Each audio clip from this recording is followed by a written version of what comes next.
আসসালামু আলাইকুম। টমেটোর সিজন প্রায় শেষ।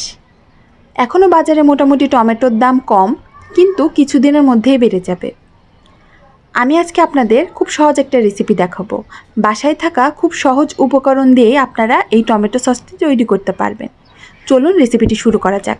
আমি এখানে পাকা টমেটো নিয়েছি। আমি এখানে মোট 3 কেজির মতো পাকা টমেটো নিয়েছি। আমি এই টমেটোগুলোকে এবার ভালোভাবে ধুয়ে নিব।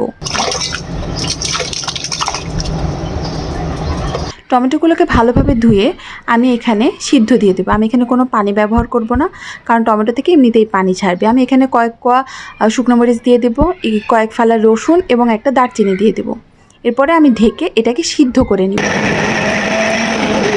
আমি এটাকে ব্লেন্ড করে ছাঁকনি দিয়ে ছেঁকে নিব, যাতে এর মধ্যে কোনো খোসা বা বিচি না থাকে। এবার আমি এখানে 1 কাপ পরিমাণ চিনি দিয়ে দিলাম। চিনি দেওয়ার পরে আমি এর মধ্যে শুকনো মরিচের গুঁড়ো দিয়ে দিলাম 1 চা চামচ। এরপরে আমি 1 কাপ ভিনেগার দিয়ে এটাকে নাড়বো। আমি এখানে শুকনো মরিচ দিয়েছি কারণ আমার সসটা বেশি ঝাল হবে, তাই আপনাদের না চাইলে না দিতে পারেন। তারপর আমি এখানে কর্নফ্লাওয়ার গুলিয়ে দিয়ে দিয়েছি, যাতে মিশ্রণটা আরও বেশি ঘন হয়। তারপরে আমি এটাকে অনবরত নাড়তে থাকবো।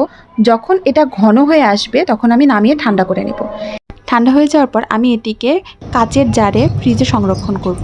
এটার কালার এবং টেস্ট একদম দোকানের মতো হয়েছে। এই সসটি প্রায় 1 বছর মতো ভালো থাকবে ইনশাল্লাহ।